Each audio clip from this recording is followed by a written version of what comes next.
Operation Nordwind. When mountains defeated tanks, it's 4 in the morning on the first day of January, 1945.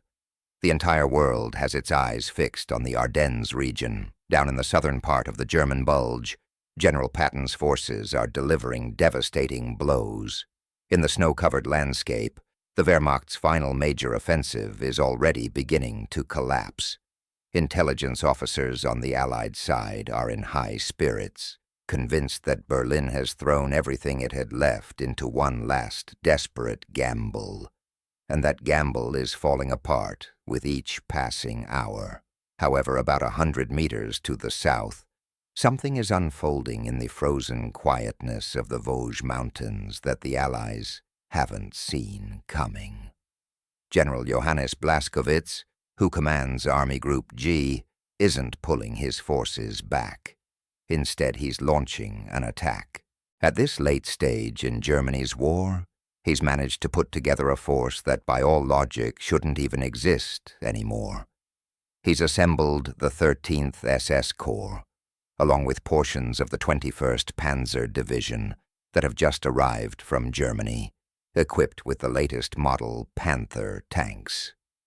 There's also the elite 6th SS Mountain Division in his arsenal, soldiers who've been hardened through years of brutal combat in both the Balkans and the Soviet Union. The orders he's received directly from Adolf Hitler leave absolutely no room for interpretation. This is Operation Nordwind. The mission couldn't be more straightforward or absolute. Punch through the weakened positions of the U.S. 7th Army, completely shatter the American flank, take back Strasbourg, and demonstrate to the world that Germany's military power is still very much alive. When you look at it on paper, the plan appears to be a brilliant piece of strategic calculation. The Americans have pulled nearly all their heavy units out of this entire sector, rushing everything northward to reinforce the desperate struggle happening in the Bulge. The 7th Army has been stretched dangerously thin across the region. Their defensive line has become incredibly fragile.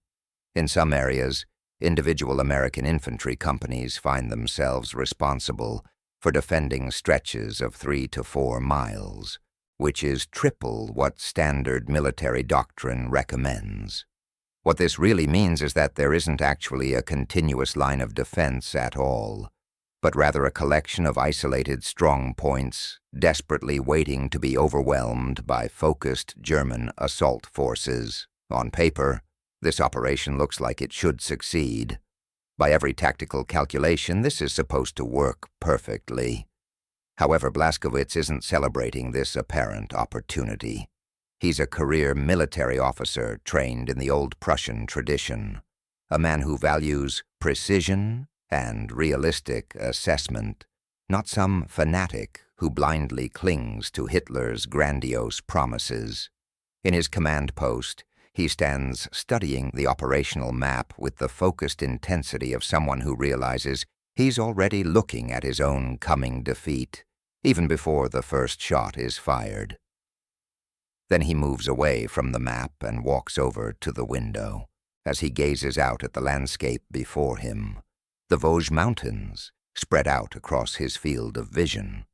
They're blanketed in snow, massive and utterly indifferent to human ambitions. Narrow roads wind their way through the terrain before vanishing into thick forests. Deep ravines slice the landscape into disconnected fragments. The slopes are dangerously steep throughout the region. Beneath the roads, black ice lurks, treacherous and invisible. In this moment of observation, Blaskowitz grasps something that Berlin has completely failed to consider, something that no amount of superior armored vehicles or tactical genius can possibly overcome.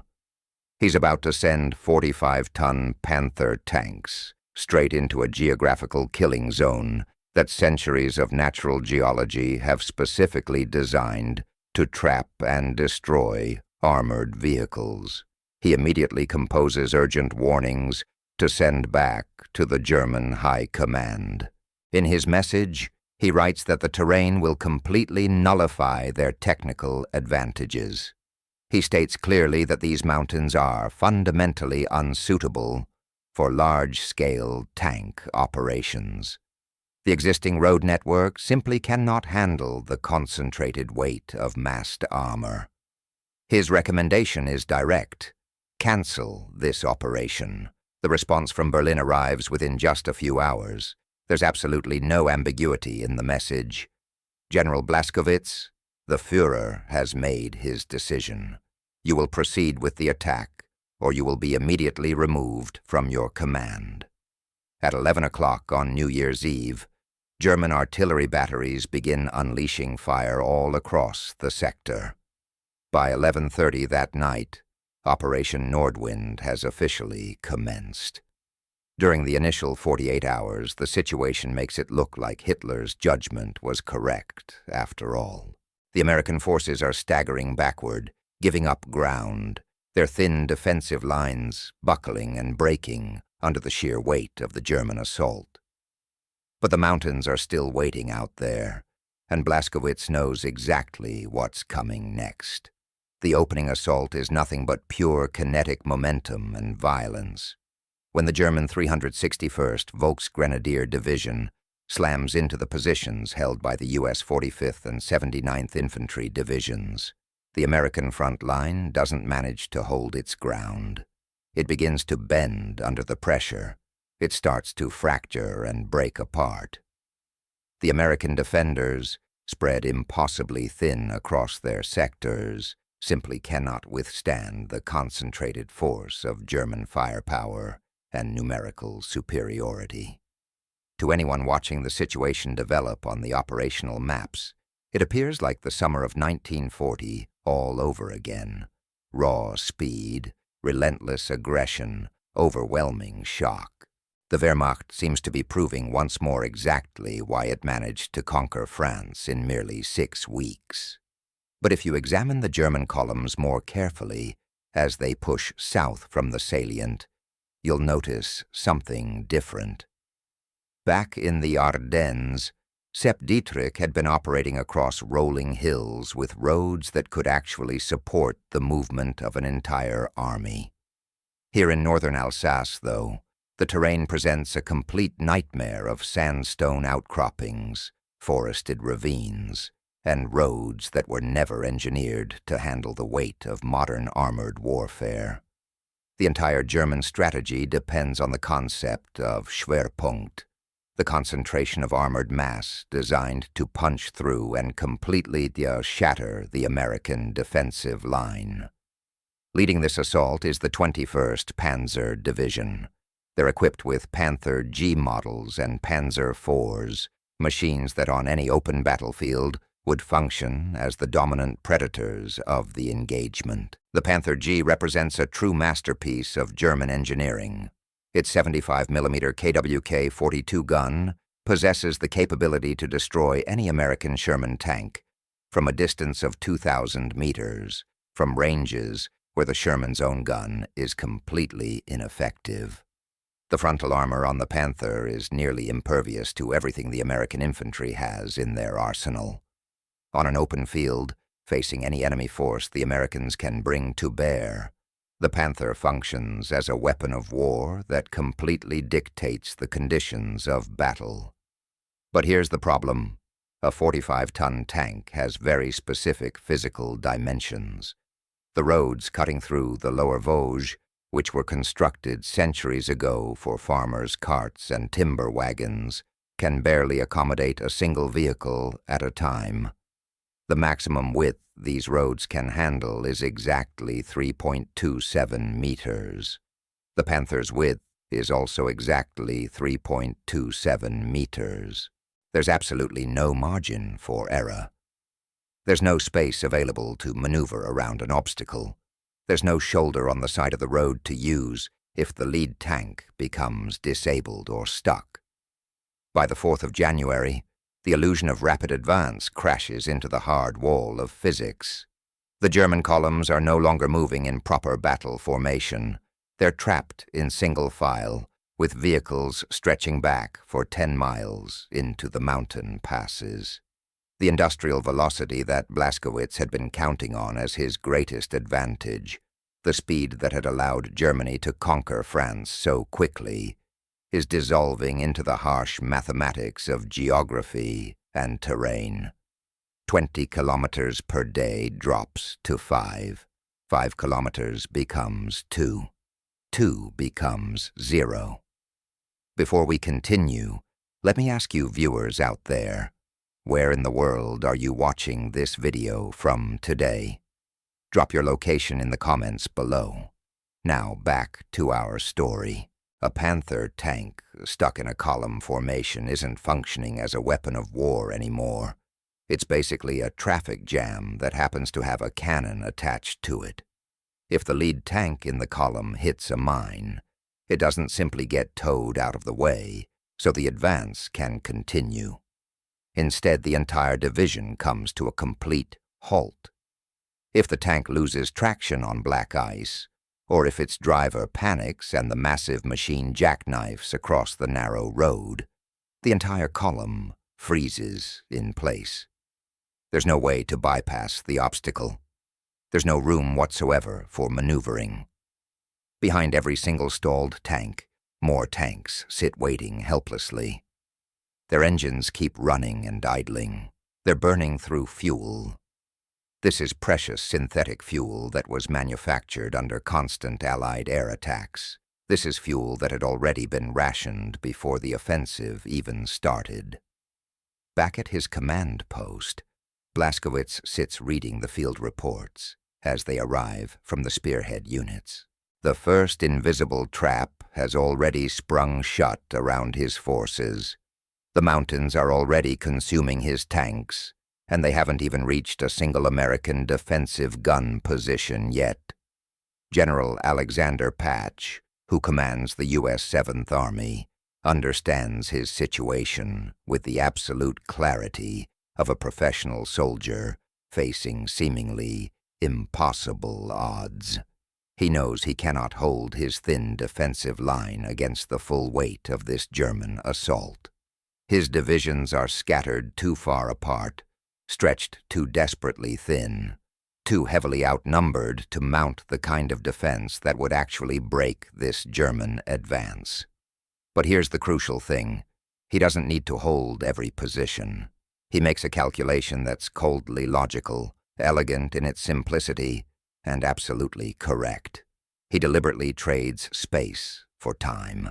He withdraws his units back to the fortifications of the old Maginot Line and to defensible river positions, effectively creating a series of fallback defensive lines that transform the terrain into a funnel, drawing the Germans deeper and deeper into the mountains, pulling them closer and closer to his prepared defensive positions, where the geometric advantage shifts dramatically away from the tanks and toward the terrain itself.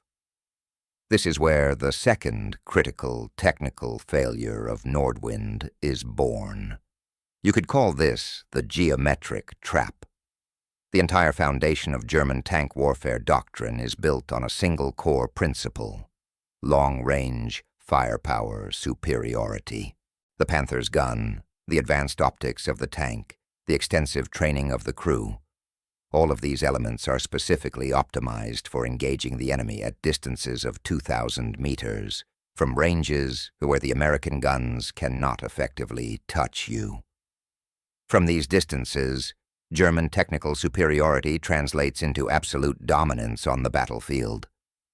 But deep in the dense forests of the Vosges, forests that have been growing for centuries, thick with pine and hardwood trees, heavy with the accumulated growth of half a millennium, visibility rarely extends beyond 200 meters. At 200 meters, the Panther's vaunted technical advantage simply evaporates like warm breath in frigid winter air.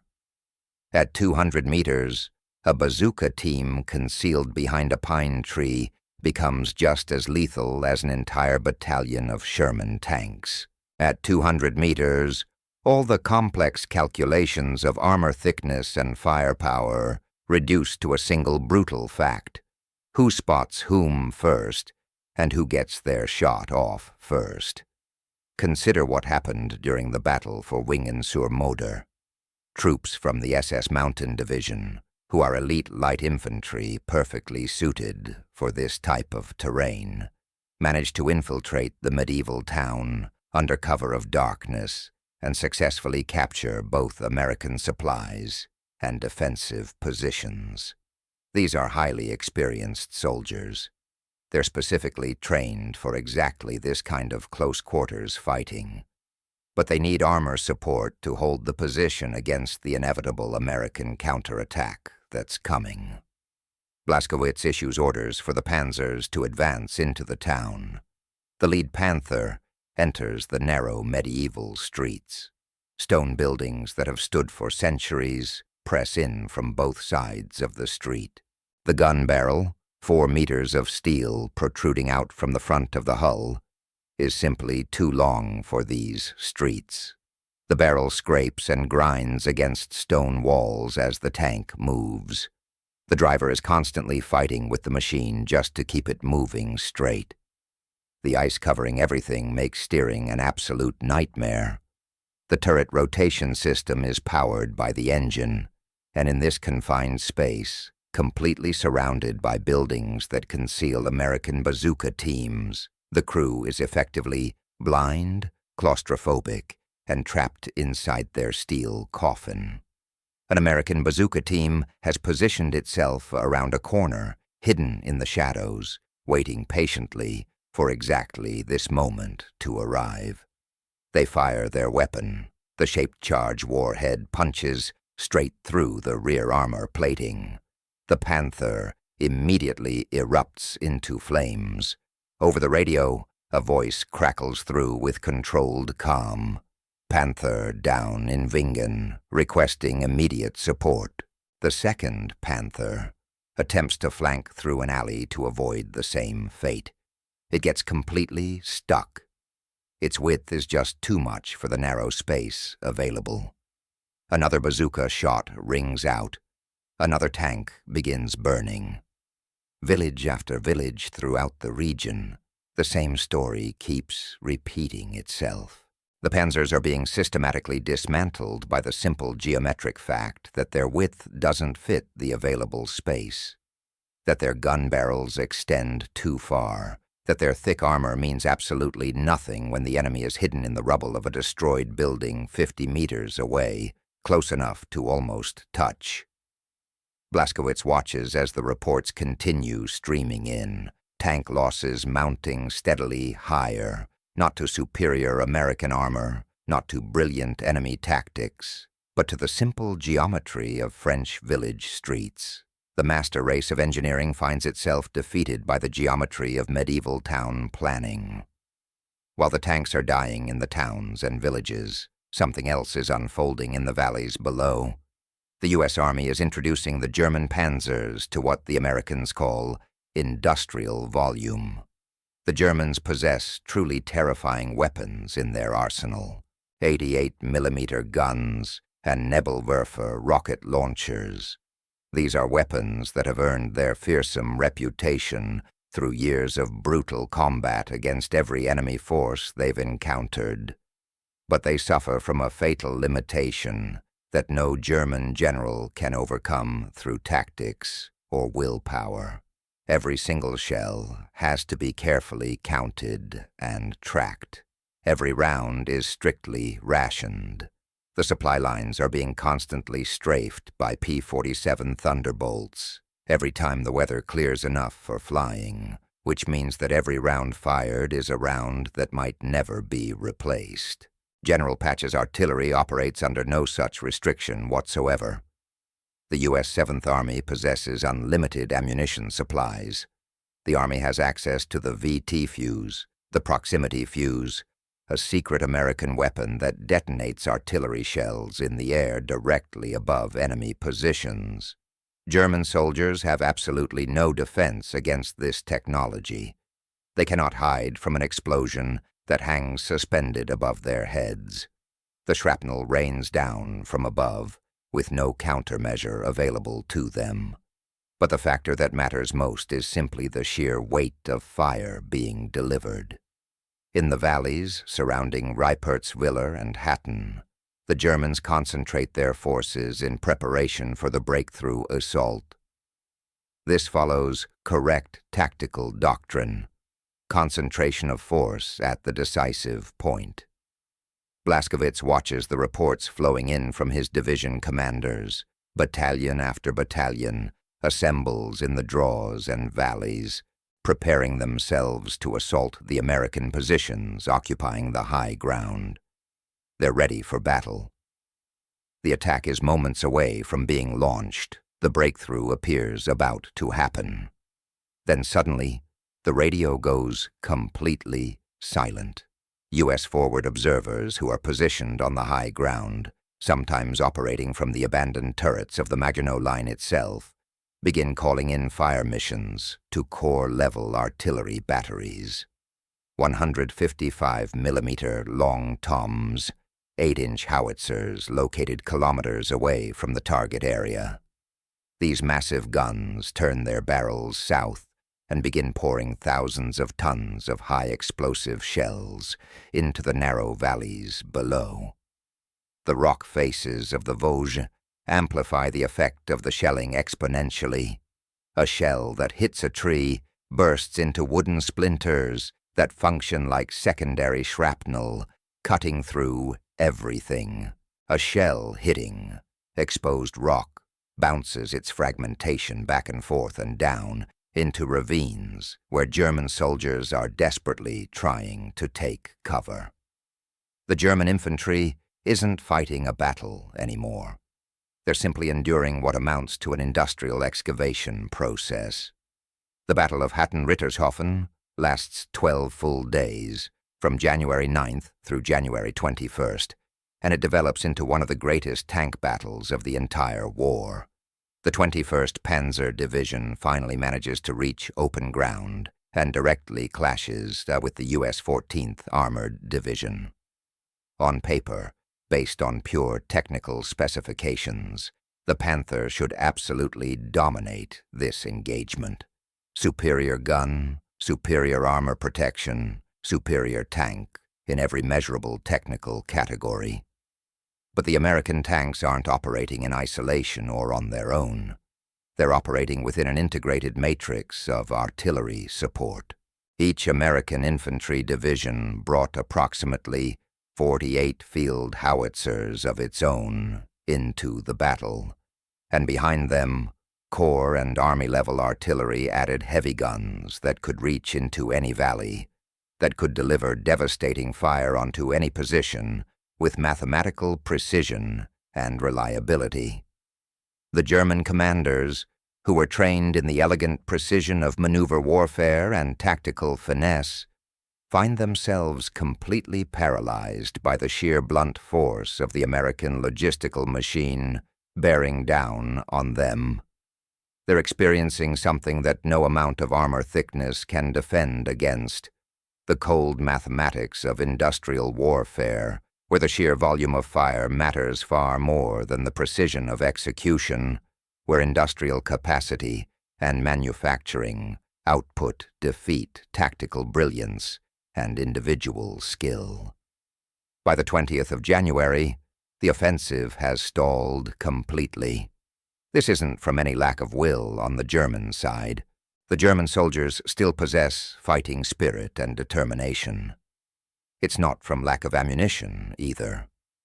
The Germans still have bullets and shells available to fire. It's not from broken machines or destroyed tanks littering the battlefield. No, it's from something far simpler and far more devastating: the fuel gauge needle sitting on empty. Operation Nordwind was launched with a fuel reserve that was calculated for only a single scenario playing out: complete victory. The entire offensive was constructed on an underlying assumption that German tanks would successfully break through the American defensive lines, drive west toward the Allied fuel dumps located near Saverne and Haguenau, and capture those fuel supplies completely intact. This was Hitler's fundamental gamble. The entire operation bet absolutely everything on being able to steal American gasoline to continue the advance. But Blaskowitz had understood the mathematics from the very beginning. On a paved road, traveling at a constant speed under ideal conditions, a Panther tank burns roughly 2.8 liters of fuel per kilometer traveled. But operating in the rough, snow-covered terrain of the Vosges, constantly climbing steep grades, navigating treacherous icy roads, constantly revving the engine to free tracks stuck in snow and mud, that fuel consumption rate spikes dramatically to over 7 liters per kilometer. The delays in the mountain passes, those endless traffic jams where tanks sat idling for hours, while recovery crews worked desperately to free disabled vehicles blocking the road, burned fuel at a rate of 5 liters per hour just to maintain engine temperature in the brutal cold. The constant revving required to power the turret rotation system, to rotate the guns into firing position, to maintain radio contact with higher command units. All of it burned through the precious fuel reserves before the tanks even reached the main battle line, where the fighting was happening. The artillery bombardment that followed only accelerated the fuel consumption even further. Tank engines, screaming at high RPMs, constantly working against the blast waves and shock from nearby explosions. By the 22nd of January, brand-new German panzers are sitting completely silent and motionless in the forests of Alsace. They're fully armed with ammunition. Their crews are trained, experienced, and ready for combat. The guns could still fire if needed. The ammunition is still loaded and ready. The armor plating is still intact and undamaged, but the tanks have become nothing more than dead weight occupying space. The needle on the fuel gauge is resting on empty. The engines will not start no matter what the crews try. These sophisticated machines have become nothing more than static pillboxes, unable to move. The U.S. forces, quickly realizing that the Germans have stopped advancing and are now immobile, simply maneuver around the stranded tanks or methodically pound them with artillery fire until the crews, completely out of options, out of fuel, and out of hope, finally bail out of the hatches and run for their lives. It represents the ultimate humiliation for the Panzerwaffe, seeing the most advanced tank in the entire world defeated. Not defeated by superior American armor in tank-to-tank combat, not defeated by brilliant American tactical maneuvers, but defeated by something as mundane as an empty fuel tank, defeated by simple mathematics and logistics. On January 25, 1945, the order finally comes through to halt Operation Nordwind. The offensive has failed completely. The cost in human terms is absolutely staggering. The Germans have suffered 22,000 casualties, the Americans roughly 14,000. But the strategic cost to Germany's future is absolutely fatal and irreversible. The mobile reserves of the Third Reich, the last viable panzer divisions that could have been used to defend the Rhine River, that could have contested the Soviet advance rolling in from the east, that could have defended the homeland when the Allies finally crossed the German frontier. All of these forces have been ground down to nothing in the mountains of Alsace. They're not coming back. These units are gone forever.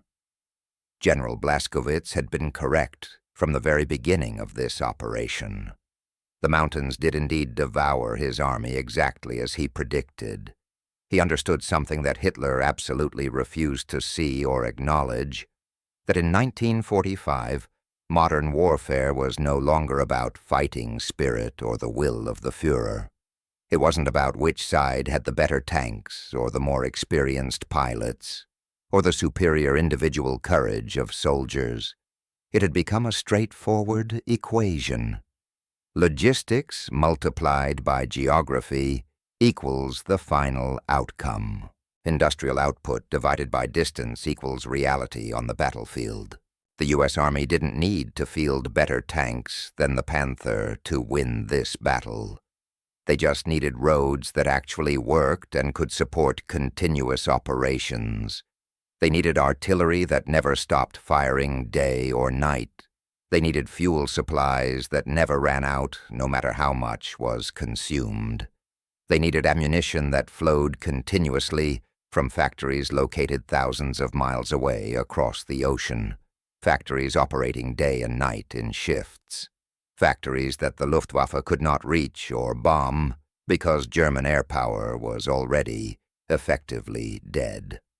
Nordwind served as the final proof that the German military machine, for all its impressive technical brilliance, for all its engineering excellence, for all the individual courage and sacrifice of its soldiers, had become completely disconnected from the physical laws of warfare. They had essentially built a race car engineered for a track that didn't exist in reality. They had sent 45-ton predators into a cage that geography itself had designed specifically to trap them, and they had launched the entire offensive running on fuel that was calculated for a victory that the mountains had already guaranteed would never come. General Blaskowitz watched all of it happen from his command post. He had warned them repeatedly what would happen. The mountains were waiting patiently, and in January 1945, the mountains won decisively. Thanks for watching Tales of Valor. If you learned something new today about how industrial systems and logistics defeat tactical courage and individual heroism, please hit that like button and subscribe for more forgotten World War II stories that deserve to be told. Tell us in the comments section below. Would you rather command a Panther tank with no fuel available, or a Sherman tank with unlimited supply lines behind you? What other World War II stories do you think we should cover next in future episodes? Your engagement and feedback helps us continue bringing these untold narratives to light and keeping history alive. Subscribe for more forgotten stories of World War II and the real lessons of industrial warfare that echo through history.